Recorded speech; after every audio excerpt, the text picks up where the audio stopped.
புதிய வார்த்தைகளை பலப்படுத்தின அதுவே தொடர்ந்து ஓரைகளுக்கு உதவி செய்ய பலப்படுத்த சகல புதிய நமக்கு நாங்கள் செலுத்துகிறோம் இயேசுவின் நாமத்தில்.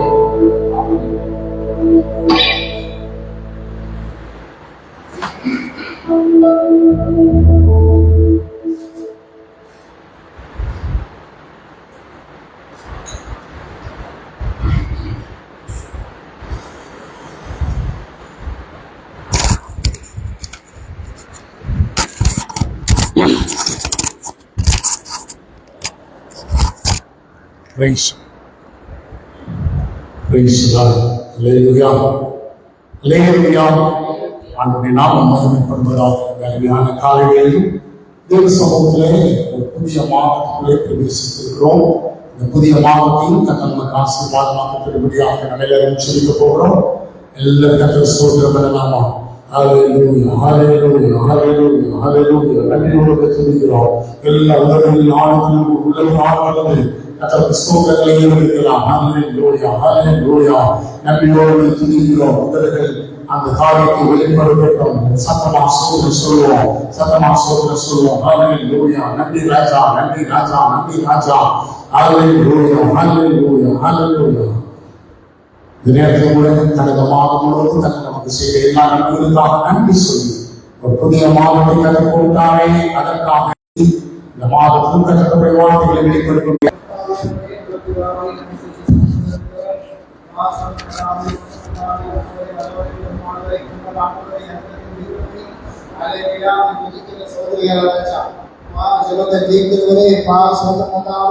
அப்பா 2020 அப்பா 3 மாதங்கள் நன்மை போல பாதுகாத்து எல்லா குறைவாய் பாதுகாத்து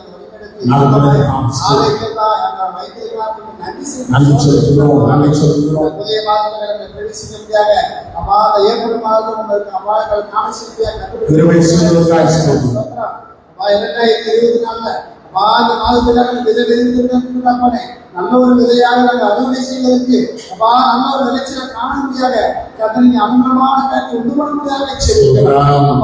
நாட்கள்ல அப்பா பேசுகிற ஒவ்வொரு வார்த்தைகளை எங்களை ஆழ்வாய் பேசிட்டாங்க. அப்பா அந்த புதிய வார்த்தை கொண்டு அப்பா அந்த வார்த்தையை கொண்டு நாங்கள் சுமந்து கொண்டு இந்த மாறும்போது அப்பா அந்த வார்த்தையோடு நாங்கள் பாய்விக்க அந்த கிருபை செய்தியாக செய்திருக்கிறோம். பரிசுத்த ஆவியானவர் அந்த பொறுப்பு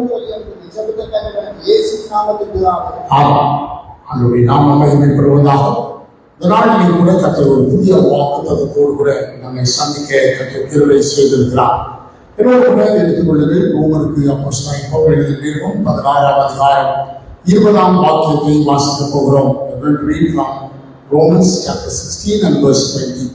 14ஆம் அதிகாரம் 20ஆம் வசனத்தை எல்லாரும் எடுத்துக் கொள்ளுங்கள். சமாதானத்தின் தேவன் சீக்கிரமாய் சாத்தானை கொண்டு கால்களிலே நசுக்கி போடுவார். Praise the Lord. ஆண்டவருடைய நாமம் மகிமைப்படுவதாக. முதல் பகுதியை மட்டும் நாம் எடுத்துக்கொள்ளப் போகிறோம். சமாதானத்தின் தேவன் சீக்கிரமாய் சாத்தானை உங்கள் கால்களின் கீழே நசுக்கி போடுவார். ஒரு புதிய மாதத்திலே புதிய வாக்குத்தத்தோடு கூட நான் உங்களை சந்திக்கிறேன். கர்த்தர் தாமே நம்மை ஆசீர்வதிப்பாராக. இந்த பகுதி எதை பற்றியது என்பதை நான் சுட்டிக்காட்ட விரும்புகிறேன். காரணம் என்ன என்று சொன்னால், ஆதியாகமம் புத்தகம் 3:15 வசனத்திலே அவர் உன் தலையை நசுக்குவார், நீ அவர் குதிகாலை நசுக்குவார் என்கிற வார்த்தையின் அடிப்படையிலே இந்த வாக்குத்தத்தம் அமைந்திருக்கிறது. அப்போ இந்த வாக்குத்தத்தத்தை நம்ம விளங்கிக் கொள்ள வேண்டுமானால் ஒரு பின்னணி இதற்கு வேண்டும். என்ன பின்னணி என்று சொல்லி இதில் படிப்பீர்களானா, அந்த ரோமர் 14ஆம் அதிகாரத்தினுடைய அந்த கடைசி சில வசனங்களை பாருங்கள். 17ஆம் வசனத்திலே சொல்லப்படுகிறது, வாட்ச் அவுட், கவனமாய் கவனியுங்கள், எச்சரிக்கையாய் கவனியுங்கள் என்பதாக சொல்லப்படுகிறது. அதே சமயம் என்னத்தை கவனிக்க வேண்டும் அப்படின்னு சொன்னா, அநேக பொய்யான காரியங்கள், அநேக தவறான காரியங்கள், அநேக அவதூறான காரியங்கள், உங்களை குறித்து விமர்சனமாய் பேசப்படுகிற காரியங்கள் அநேகம் உங்கள் காதுகளிலே கேட்கும். அந்த நேரத்துல நீங்கள் குழம்பி போகக்கூடாது, நீங்கள் சிதைந்து விடக்கூடாது, நீங்கள் வீழ்ந்து போன மனநிலையை அடையக்கூடாது. அல்லேலூயா. வாழ்க்கையில ஏற்படக்கூடிய போராட்டங்கள்ல நிறைய ஓப்பன் சேலஞ்சஸ் என்று இருக்கிறது. திறந்த வெளியிலே சொல்லப்படுகிற, நம்ம காதுகளே கேட்க பேசப்படுகிற அநேக பொய்கள் நம்மை எழுதி வரப்போது, ஐயோ எனக்கு பேசிட்டாங்களே, ஐயோ எனக்கு விமர்சித்தாங்களே என்று எழுதுகிற நிலை இருக்கிறது. அப்போஸ்தலனாகிய பவுல் சொல்ற ரோமாபுரியிலே தன்னை பார்த்திராத விசுவாசிகளுக்கு இந்த பகுதியை எழுதுகிறார். அப்படி எழுதும் போது அவர் சொல்லுகிறாரு, இல்லைங்க நீங்க அப்படின்னா நீங்க சொல்ல போக தேவையில்லை, இதெல்லாம் ஒரு ஓப்பன் சேலஞ்ச், ஒரு திறந்த வெளியிலே கொடுக்கப்படுகிற சவால். சரி, இன்னொரு சவாலும் இருக்கிறது. அது 18ஆம் வசனத்தை பாருங்க. 18ஆம் வசனம் அங்கே சொல்லப்படுகிறது, இனிய மொழி பேசி வாசிங்க.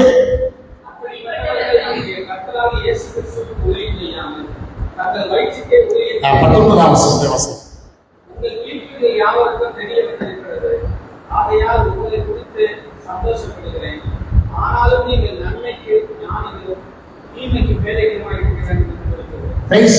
இந்த பகுதியில சுட்டிக்காட்டப்படுகிற சில காரியங்கள் என்ன அப்படின்னா, இனிய மொழி பேசி உங்களை கலங்கெடுக்கிறவர்கள், அது மட்டும் சூடான வார்த்தைகளை பேசுகிறவர்கள், இப்படி ஒரு கூட்ட மக்கள் இருக்கத்தான் செய்கிறார்கள். இது எப்படின்னா மறைமுகமாய் பின்னப்படுகிற மலை.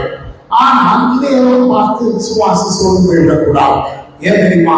இந்த வசனம் எப்படி தோன்றுகிறது என்று சொன்னால், சமாதானத்தின் தேவன். அல்லேலூயா.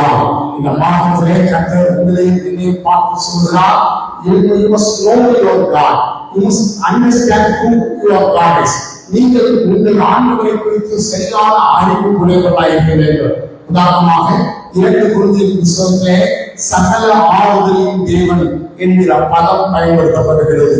சொல்றோம், ஆதியாகமம் புத்தகம் 22ஆம் அதிகாரத்திலே யெகோவா ஈரேயாகிய தேவனை குறித்து சொல்லப்படுகிறது.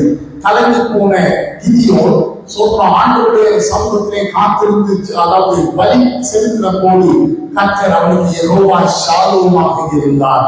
சொல்றோம், கலங்கி போயிருந்த இஸ்ரவேல் ஜனங்கள் மாறாவுடைய அந்த கரையில ஒடுங்கியிருக்கிற நேரத்துல கர்த்தர் அவர்களுக்கு சுகமாக்கும் தெய்வமாய் வெளிப்பட்டார். அல்லேலூயா.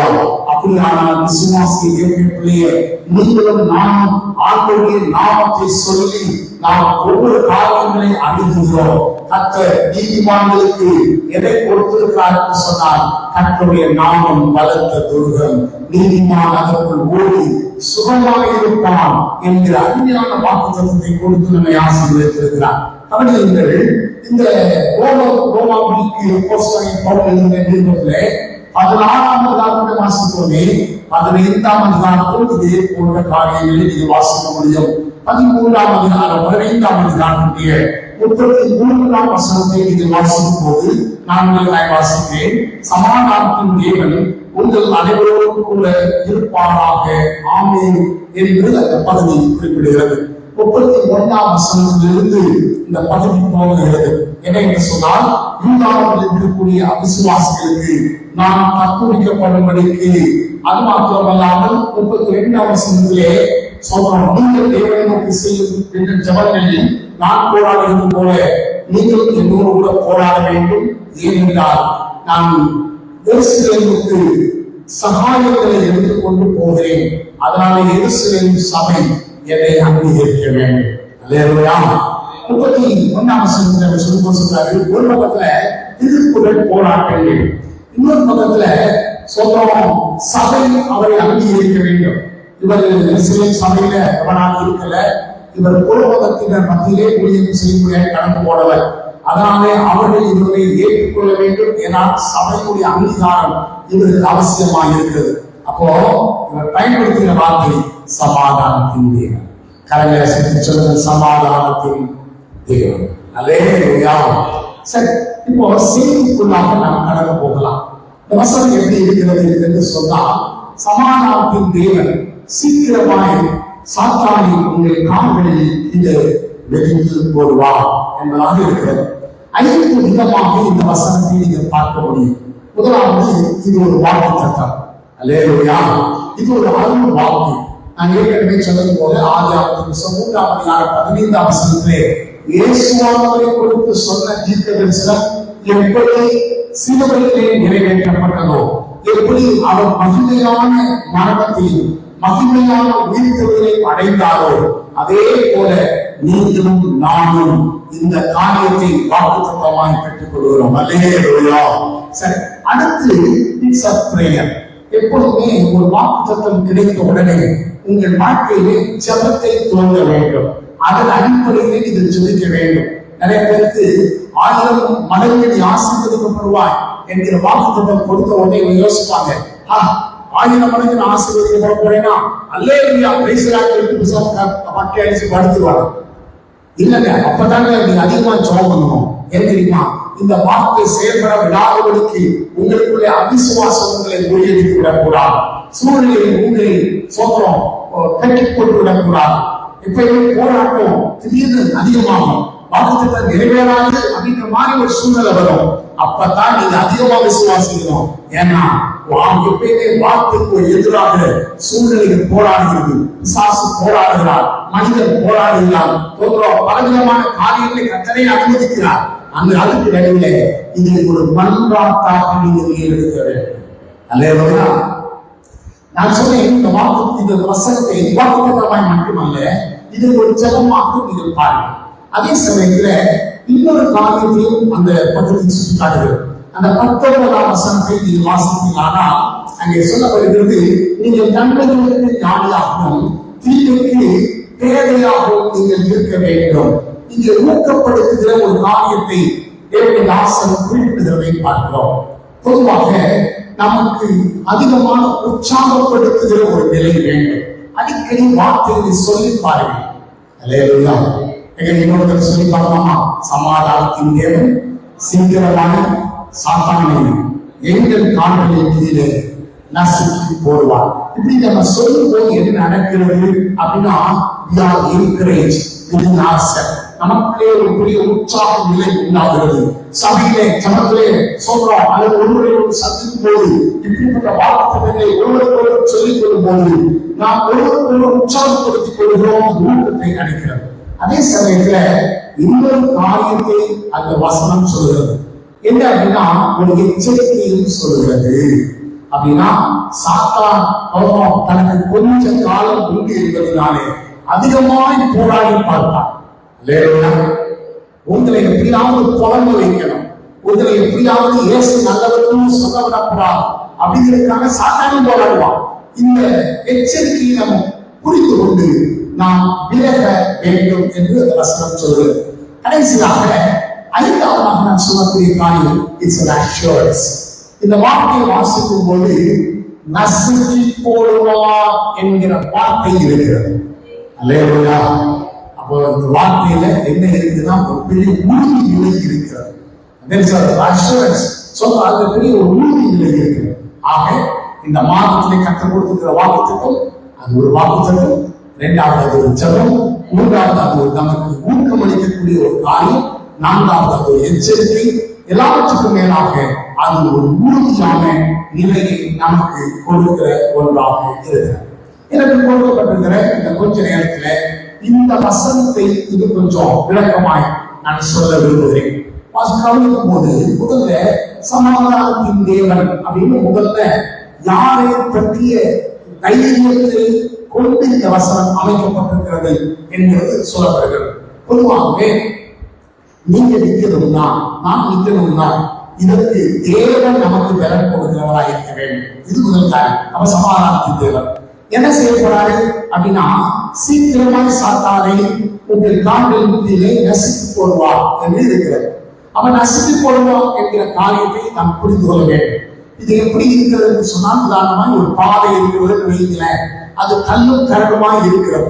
உடனே என்ன பண்ணுவாங்க, நல்ல ஒரு குடும்பத்தை சேர்ந்தவங்க என்ன பண்ணுவாங்கன்னா, ஒரு சுத்தியலையோ ஒரு மம்பட்டியுடைய பின் கனையோ புரட்டி எடுத்துக்கொண்டு அந்த மேலாக இருக்கிறதை தட்டி அவர்கள் சரி செய்வார்கள்.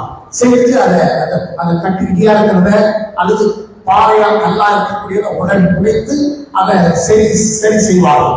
இங்கே பயன்படுத்தப்படுகிற வார்த்தை அப்படின்னு ஒரு வார்த்தை பயன்படுத்தப்படுகிறது. இது இரண்டு வார்த்தைகள் கொண்ட ஒரு எபிரேய படிக்கிறது, கிரேக்க வார்த்தை. இந்த வார்த்தைக்கு என்ன விளக்கம்னா, நேராய் நிமிர்ந்து இருக்கிறதை பாதை ஆக்கு என்பதாக இருக்கிறது. அல்லேலூயா, பிரைஸ் தி லார்ட். நம்முடைய ஆண்டவர் சாத்தானை நசுக்கி போடுகிறார். சோதரம் எதுக்கு எதிராக இருக்கிறதோ அதை பாதையாக்குகிறார். எது தடையாக இருக்கிறதோ அதை பாதையாக்க தேவன் போதுமானவராக இருக்கிறார். மறந்து போகாது. அது மட்டும் எப்பயுமே இந்த சீக்கிரத்தில் அப்படின்ற வார்த்தையை நீங்க கவனிக்கும் போது எப்படி இருக்கும்னா, இந்த குழுக்காரங்க நல்ல காலம் கொடுக்குது. எப்போ சீக்கிரமே தோணுது, எப்போ சொல்ல மாட்டாங்க. அது 6 மாசமா 1 வருஷமா தெரியாது. இங்கே சொல்லப்படுகிற வார்த்தை என்னன்னா, ஏதோ போராட்டத்தை பற்றிய ஒரு செய்தி மட்டுமல்ல. நல்லா கவனிங்க, போராட்டம் நீங்கி போகலாம், ஆனால் கர்த்தர் உங்களுக்கு எதிரான பொய்களை உடனே அதை சரி செய்கிறார். அல்லேலூயா. ஏன்னா ஒரு விசுவாசி போராட்ட முடிகிற வரைக்கும் காத்திருக்க வேண்டியதில்லை. ஏன்னா உங்க வாழ்க்கையில ஆண்டவர் ஏதோ ஒன்றை அனுமதிக்கிறார் என்று சொன்னால் உங்கள் விசுவாசத்தை ஸ்ட்ரென்தன் பண்ணுவதற்காக தான் கட்டளையிடுகிறார். யோசித்து பாருங்கள், யோபுக்கு அநேக ஆண்டுகள் அந்த போராட்டம் இருந்திருக்க வேண்டும். ஏன்னா ரொம்ப மனசளிச்சு போய் நான் நீதிமானா தானே இருக்கிறேன் அப்படின்னு அவ்வளவு கலந்துகிறார். ஆனால் ஒரு நாள் கூட அவர் அவிசுவாசமாய் தன் நாளை கடத்தினதில்லை. அல்லேலூயா. என் அன்பு சகோதரரை சகோதரியிலே, ஆண்டவர் உங்க வாழ்க்கையில அவிசுவாசமா ஒரு வினாடியை கூட கடக்கக்கூடாது என்பதற்காக சீக்கிரமாய் உங்களுக்கு எதிராக பேசப்படுகிற பொய்களை, உங்களுக்கு எதிராக படுகிற விமர்சனங்களை செயலிழக்க பண்ணுவார். கையில் சனமா சொல்லுங்க. அல்லேலூயா, அல்லேலூயா. இந்த மாதத்திலே நீங்கள் எதிர்பார்க்க வேண்டிய 4 காரியங்களை உங்களோடு நான் பகிர்ந்து கொள்ள போகிறேன். இந்த மாசத்துல என்ன எதிர்பார்க்கணும்? உபாகமத்தின் புத்தகத்தை எடுத்துக் கொள்ளுங்கள். 33ஆம் அதிகாரம் 29ஆம் வசனத்தை பார்க்கலாம். உபாகமத்தின் புத்தகம் 33ஆம் அதிகாரம் 29ஆம் வாக்கியம்.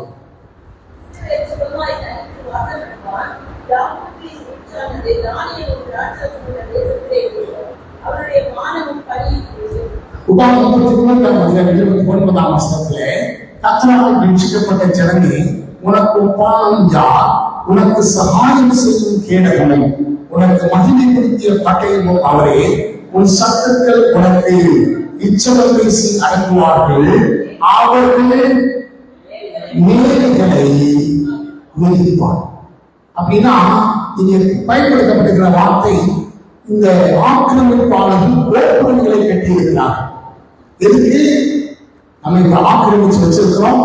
யாரும் ஒன்றும் பண்ணிடக்கூடாது அப்படிங்கிறதுக்காக ஆக்கிரமித்து வைத்தவர்கள் அந்த இடத்தை கோபுரம் கட்டி பாதுகாப்பு பண்ணிட்டு இருக்கிறாங்க.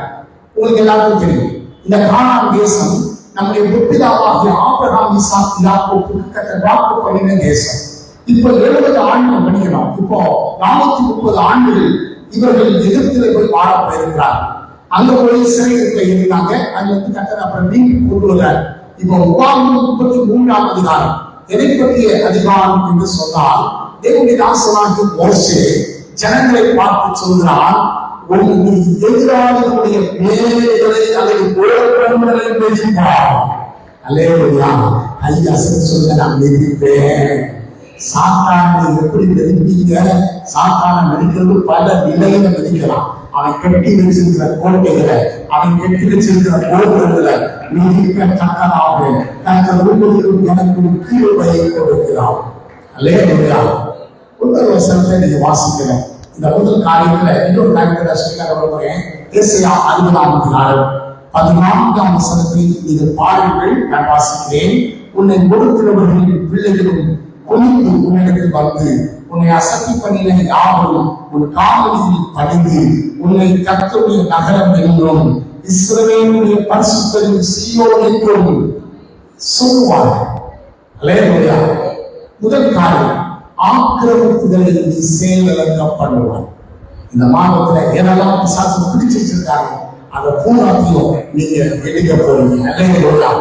இரண்டாவதாக ஒரு காரியத்தை நான் சொல்லி தர போகிறேன். இரண்டாவது காரியம், அவருக்கு எல்லாருக்கும் தெரிந்த 91ஆம் சங்கீதம். இந்த 91ஆம் சங்கீதத்துல 13ஆம் வசனத்தை பாருங்க. எல்லாருக்கும் தெரிந்த வசனம் தானே, திரும்ப சொல்லாமா? சிங்கத்தின் மேலும் விரியன் பாம்பின் மேலும் நீ நடந்து பாவ சிங்கத்தையும் வலு சர்ப்பத்தையும் மிதித்து போடுவார். அப்படின்னா இது முன்னேற்றங்களை தடுக்கிற பிசாசுடைய கிரியை காண்பிக்கிறது.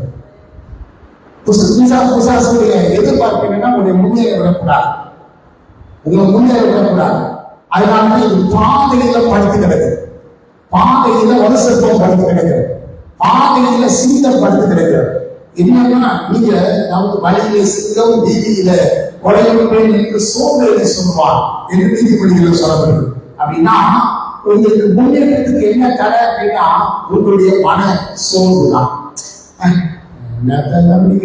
எனக்கு தான் திறன் இல்லை, எனக்கு தான் திறமை இல்லை, எனக்கு தான் வசதி இல்லை, வாய்ப்பு இல்லை, நான் போனேன்னா நஷ்டமாயிரும், நான் போனேன்னா கஷ்டமாயிரும், இப்படியே சொல்லி முடக்கி வைக்கிறான். ஆனா விசுவாசிய தேவனுடைய பிள்ளையே, நீங்க சொல்லணும், சமாதானத்தின் தேவன் சீக்கிரமாய் சாத்தானை என் கால்களுக்கு கீழே நசுக்கி போடுவான். சரி, இன்னொரு காரியத்தை நான் சொல்லிட்டாங்க. வேலை ஸ்தலங்களிலே உங்களுக்கு போராட்டங்கள் எழுதும் போது, போராட்டங்கள் எழுதும் நான் சொல்ல மாட்டேன், போராட்டங்கள் எழுதும் இல்லை. எப்பயுமே மனிதர்கள்லாம் போட்டி போடுவாங்க, மனிதர்கள்லாம் பொறாமப்படுவாங்க, மனிதர்கள்லாம் எரிச்சி அடைவாங்க, மனிதர்கள்லாம் சொல்றோம் பலவிதமான இடையூறுகளை செய்வாங்க. நீகான் புத்தகத்தை நீங்கள் பார்க்க வேண்டும் என்று நான் விரும்புகிறேன். நீகான் தீர்க்கதரிசி புத்தகம் 4ஆம் அதிகாரம் 13ஆம் வசனத்திலே இப்படியாய் வாசிக்கிறோம். சீமோன் குமாரத்தியே, நீ எழுந்து போரடி, நான் உன் கோபுரத்தை இருந்தும் உன் குலப்புகளை வெண்கலமும் ஆக்குவே என்று ஆண்டவர் பேசுகிறார். அப்ப வழியில மட்டும் போராட்டம் இல்லை, வேலையில போராட்டம் இருக்குது. இன்னொரு காரியம், தற்காப்புக்கு நீங்கள் தயாராக வேண்டும். சொல்ற புத்தகம் 33ஆம் அதிகாரம் 25ஆம் வசனத்திலே, இருப்பும் வெண்கலமும் உன் மாதரட்சையில் கீழ் இருக்கும், உன் நாட்களுக்கு தக்கதாக உன் விரல் இருக்கும். அப்படின்னா as long as you live, நீ வாழும் நாள் எல்லாம் பலமாக இருப்பாய். ஐயா செஞ்சு வாழும் நாள் எல்லாம் பலமாக இருப்பேன். இதற்கு காரியத்தை நான் சொல்லிவிட்டேன். முதலாவது ஒரு காரியத்தை நான் சுட்டிக்காட்ட வருகிறேன். 108ஆம் சங்கீதத்தை எடுத்துக்கொள்ளுங்கள். 108ஆம் சங்கீதம் அவருடைய 10ஆம் வசனத்திலே இப்படியாக நீங்கள் வாசிக்க முடியும். அரணான பட்டணத்துக்குள் என்னை நடத்தி கொண்டு போகிறவர் யார்? ஏதோ மட்டும் எனக்கு வழிகாட்டுகிறவர் யார்? 12-13 வசனத்தை வாசியுங்கள்.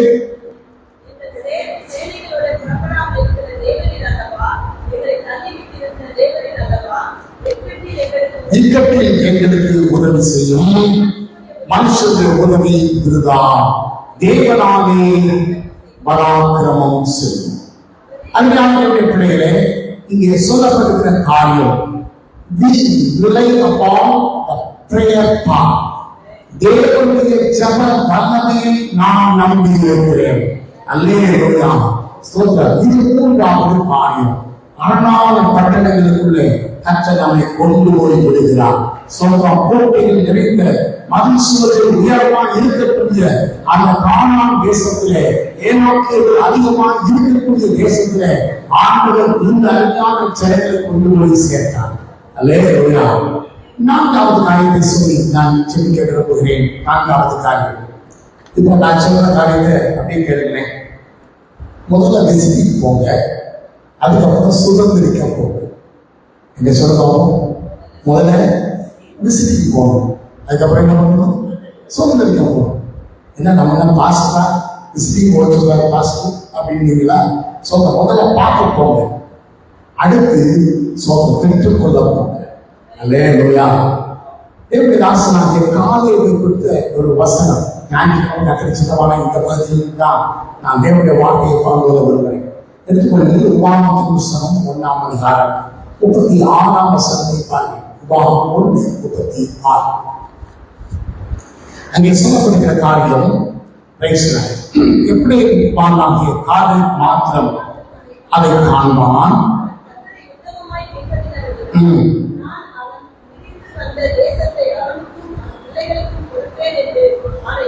அல்லேலூயா. எப்படி இருக்குன்னா, ஆசைப்படு உனக்கு கிடைக்கும், பாரு உனக்கு கிடைக்கும். நம்ம இச்சையினால பொங்குகிறவர்கள் அல்ல. இது இருந்தா எனக்கு நல்லா இருக்கும், ஆண்டவரே நன்மையானது தாங்க அப்படின்னு நீங்க சொல்லி பாருங்க. அல்லேலூயா. சோகம். சில நேரங்களில் ஒரு நல்ல குடும்பத்தை சந்திக்கிறோம், அவர்கள் நம்மளோட உறவுகளாக மாறுவார்கள். ஒரு சிலரை சொல்றாங்க, அதாவது கேட்புள்ளான ஆட்களை நீங்கள் பார்த்தீர்கள், அவர்கள் உங்களோட நண்பர்களாக மாறுவார்கள். அல்லேலூயா. சில எல்லைகளுக்குள்ள கற்றவர்களை கொண்டு போவார்கள். ஒன்று உங்க வேலை ஸ்தலம், உங்க தொழில் ஸ்தலம், சொல்ற நீங்க கல்வியிடம் அப்படி மாறுபடி கற்றல் திருவை செய்வார். சொல்ற கட்ட சொல்லாரு, பாரு நான் உன்னை சோதரிக்க பண்றேன், கையா சொல்ல நான் பார்க்கிற வேலையை செய்வேன். கர்த்தர் சுதந்திரிக்கிற காரியத்தை கட்டளையிடுவார். நம்ம எல்லாரும் எழுதிட்டு செல்ல போகும். இந்த நாளிலும் கூட கர்த்தருடைய வார்த்தையிலிருந்து நாம் தியானிக்கும்படியாக கர்த்தர் நமக்கு கிருபை செய்திருக்கிறார். இந்த வசனத்தை இதை நம்ம சொந்தமாக்கி வாசிக்க போகிறோம். வாசிக்கலாமா? எல்லாரும் சேர்ந்து சொல்லுங்க. சமாதானத்தின் தேவன் சீக்கிரமாய் சாத்தானை எங்கள் கால்களின் கீழே நசுக்கி போடுவான். அல்லேலூயா. எல்லாம் சேர்ந்து சொல்லிக்கலாம். இயேசுவின் நாமத்திலே பிதாவே உம்முடைய சமூகத்திலே நாங்கள் கடந்து வருகிறோம். இன்றைக்கு இந்த வார்த்தைகளை தியானிக்கும்படி கர்த்தருக்கு கொடுத்த கிருபைக்காக இறைவனுக்காக சொல்றான். தடைகள், தாமதங்கள், பின்னடைவுகள், பிரச்சனைகள், பலவிதமான கும்பல்கள் எல்லாம் இருக்கும்போது எங்களுக்கு எதிரான கோரிக்கைகள், எங்களுக்கு எதிர்கான அவதூறுகள், எங்களுக்கு எதிரான அன்பை தவறான விமர்சனங்களை செயலப்படுவதற்காக சொல்கிறார். அன்றே சமாதானத்தின் தேவனாக நீ எங்கள் வாழ்க்கையிலே